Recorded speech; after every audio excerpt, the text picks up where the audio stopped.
ध्यान एक प्रयोग है और प्रयोग तब तक संभव नहीं है जब तक हम सिद्धांत को न समझ लें।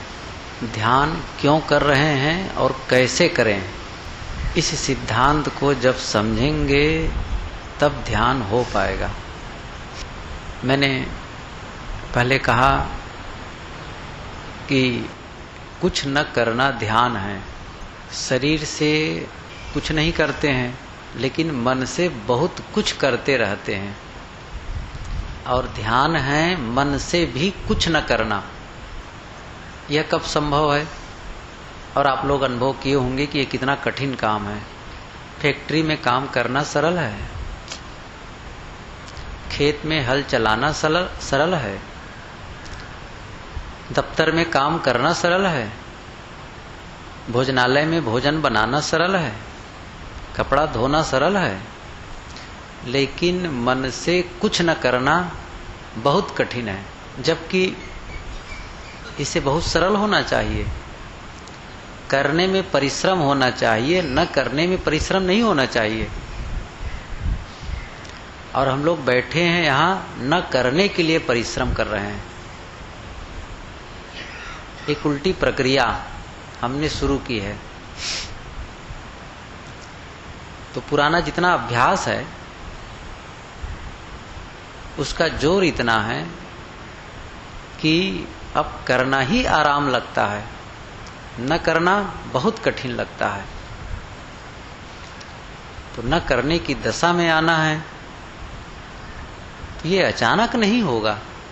मन जो अमूर्त है, अदृश्य है, जो दिखाई नहीं दे रहा है, उसके साथ वार्तालाप करना, उसको ये कहना कि तुम चुपचाप रहो, ये कितना कठिन है। व्यक्ति से वार्तालाप करना सरल है, लेकिन मन से वार्तालाप करना, मन को निर्देश देना बड़ा कठिन है। हाथ को निर्देश देते हैं, हाथ उठ जाता है।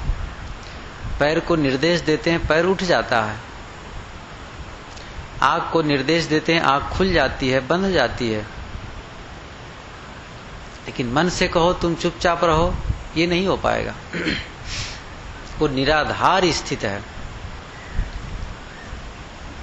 कुछ न करना एक निराधार स्थित है। करने में आधार होता है। बोलते हैं तो भी बोलने में आधार पा गया मन। कोई काम करता है तो मन आधार पा गया, उसमें लग जाता है। बोलता है तो उसमें लग जाता है। तो कुछ न कुछ आधार चाहिए उसे। और अब निराधार की स्थिति में आना चाहते हैं, ये अचानक नहीं होगा। इसलिए हमें सहारा चाहिए। कोई छत पर चढ़े और दोनों हाथ फैला दे और कूद पड़े उड़ने के लिए, तो गिर जाएगा जमीन पर, वो मर जाएगा। बिना आधार के कैसे उड़ सकते हैं? कोई न कोई सहारा चाहिए।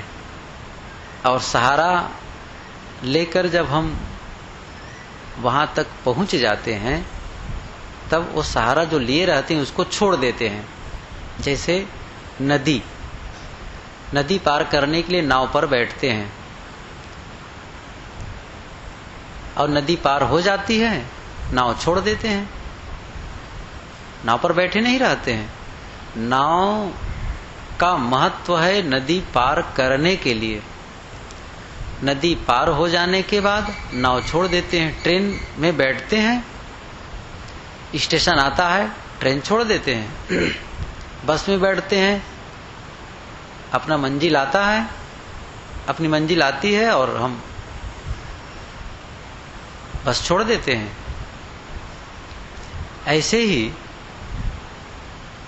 जब हम मंजिल में पहुंच जाएंगे तो जो सहारा लेकर के चल रहे हैं वो अपने आप छूट जाएगा, उसको छोड़ देना होगा। इसलिए ये जो अवलंब बताया गया है, आधार दिया गया है, इसी को कहते हैं क्रिया योग। योग दर्शन की भाषा में इसे कहते हैं क्रिया योग। क्रिया योग का मतलब वह क्रिया जो योग में सहायक हो। साधना में सहायक हो। ये अटपटी लग सकती है जब हम कुछ न करने के लिए प्रयास कर रहे हैं, तो बस कुछ न करें, कि करने के फिर चक्कर में क्यों डाल रहे हैं, ये मन प्रश्न उठाता है। ये बिल्कुल सही है। जब आप कुछ न करने के लिए प्रयास कर रहे हैं तो फिर करने में क्यों लगा रहे हैं, कि दृष्टि योग, स्वर योग, नाद योग, बिंद योग, इसमें लगाओ, श्वास को देखो, वो देखो, ये क्यों लगा रहे हैं? अरे चुपचाप वहां पहुंच जाए, बात खत्म। लेकिन ये कैसे हो सकता है? यही सब बातों को मैं कहता हूं कि वो निराधार की जो दशा है वो आधार से ही पहुंच सकते हैं। शत्रु कवि ने जो कहा है कि निराधार आधार ले जानी, राम नाम ले उचरी बानी। जो निराधार दशा है उसमें हम आधार लेकर पहुंच सकते हैं। तो ये जो तीन क्रम, ये जो दो बातें बताई जाती हैं, दृष्टि योग और स्वर योग, यह भी एक क्रिया योग ही है। ये योग दर्शन में इसको कहा गया है श्वास के विषय में कि इसका सहारा लेकर श्वास का आना जाना निरंतर हुआ करता है। जब से जन्म लिए हैं तब से सांस चल रही है और पूरा जीवन चलेगी। सांस का रुकना जीवन का रुकना है, अंत है। इसलिए एक ये बहुत सुंदर सहारा होता है। आप श्वास का सहारा लीजिए और मन को एकाग्र करने का अभ्यास करिए। श्वास का आना जाना आप अनुभव कर सकते हैं। निरंतर सांस आ रही है, जा रही है, बस इसी में मन लगाए रखें। एक सहारा हुआ। लेकिन उस मन को आप, वह मन जब कभी कुछ और सोचने लगेगा तो वो सांस का देखना बंद हो जाएगा। ये आप अनुभव कर सकते हैं। बाद में फिर ख्याल आएगा कि अरे मैं तो श्वास देखने के लिए बैठा हूँ, ये क्या सोचने लग गया। घर की याद आई, दुकान की याद आई, मित्रों की याद आई और पुरानी बात याद आई और कुछ समय बीता, तब लगा ओह ये क्या हो गया, मैं किस लिए बैठा हूँ। ये ख्याल हुआ, फिर सावधानी हुई और फिर आप काम में लग गए। ये सावधानी आरंभ में बहुत देर में आती है। अभ्यास जब अधिक हो जाता है तो जल्दी जल्दी सावधानी आने लगती है। शत्रु विशाल देव की एक साखी है, शीघ्र शीघ्र पूरब छूटे, उत्तर देर लगाए, बाद स्ववश होए जाए वह, जो करनो निज काय। शीघ्र शीघ्र पूरब छूटे, पूरब का मतलब आरंभ, शुरुआत। यहाँ पूरब उन्होंने जैसा कहा है लाक्षणिक ढंग से, पूरब जो सूर्य उदय हो उसको पूरब मतलब शुरू हो, सूर्य का उदय होना, ज्ञान की शुरुआत। तो ये जो अभ्यास है जब शुरू करते हैं तो शीघ्र शीघ्र छूटे। जो अभ्यास है वो जल्दी जल्दी छूट जाता है। उत्तर देर लगाए, बाद में वह देर देर तक आप बैठे रहते हैं, तब जाकर वो फिर फिसल जाता है, फिर याद करते हैं। और बाद सुबह सोए जाए वह, साधक ये कहता है कि जो सुबह मन वाला होता है उसका मन एकदम स्थिर है, बाद सुबह वही सुबह हो जाता है। जो करनो निचकाए, जो उसे करना था वह काम हो जाता है। इसलिए ये दृष्टि योग और स्वर योग, जो मैं कहा श्वास का देखना स्वर योग है, और बंद आंखों में जो दिखाई दे उसे देखना ये क्रिया योग है। आंख बंद किए, आंख बंद करने पर स्वाभाविक ये अंधकार और प्रकाश दिखने लगते हैं। अंधकार या प्रकाश कहना चाहिए, जैसे कोई कक्षा हमारा है इस समय प्रकाश में है तो थोड़ा थोड़ा प्रकाश दिखेगा, कुछ अंधियारा। अब पूरे अंधकार कमरा होगा तो थोड़ा अंधियारा लगता है, फिर भी प्रकाश दिखने लग जाता है। ये अंधकार और प्रकाश कोई आत्मा परमात्मा नहीं है कि आप उसमें स्थिर हो गए तो पहुंच गए परमात्मा के दरबार में या आत्मा में स्थिर हो गए। वो आंख की गर्मी है और वो परिवर्तन होते रहते हैं। इसलिए अब उसको देखते रहेंगे तो परिवर्तन भी लगता है कि आप परिवर्तन को देखते रहेंगे। इसमें जब बारंबार मन को नियोजित करते हैं तो मन स्थिर होने लगता है। इस प्रकार ये प्रयोग है।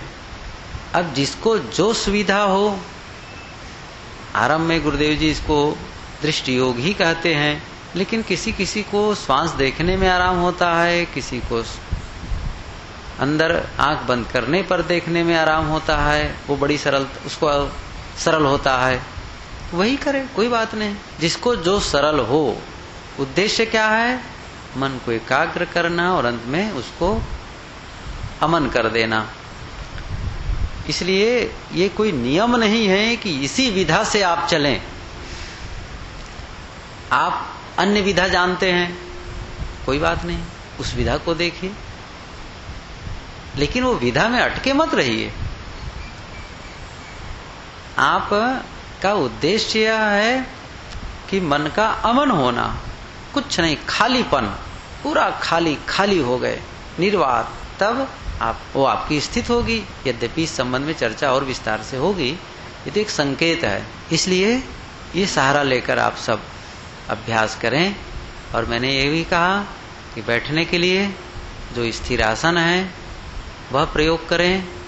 हाथ को भी स्थिर रखें, पैर को भी स्थिर रखें, पूरे शरीर को स्थिर रखें। शरीर ही यदि चंचल बना रहेगा तो मन कहाँ स्थिर हो पाएगा। कोई गिलास हो, उसमें पानी हो और गिलास हिल रहा हो तो भला पानी स्थिर कैसे हो सकता है? पानी को स्थिर करना है तो गिलास को तो स्थिर करना ही पड़ेगा, पात्र स्थिर होना ही चाहिए। ये हमारा शरीर है, ये स्थिर हो तब तो मन को रोकने का काम कर पाएंगे। शरीर को ही चंचल बनाए रखेंगे तो काम नहीं बनेगा। इसमें एक सबसे बड़ी समस्या एक और आती है कुछ लोगों के लिए, वो ध्यान के समय सोने लगते हैं, नींद आने लगती है।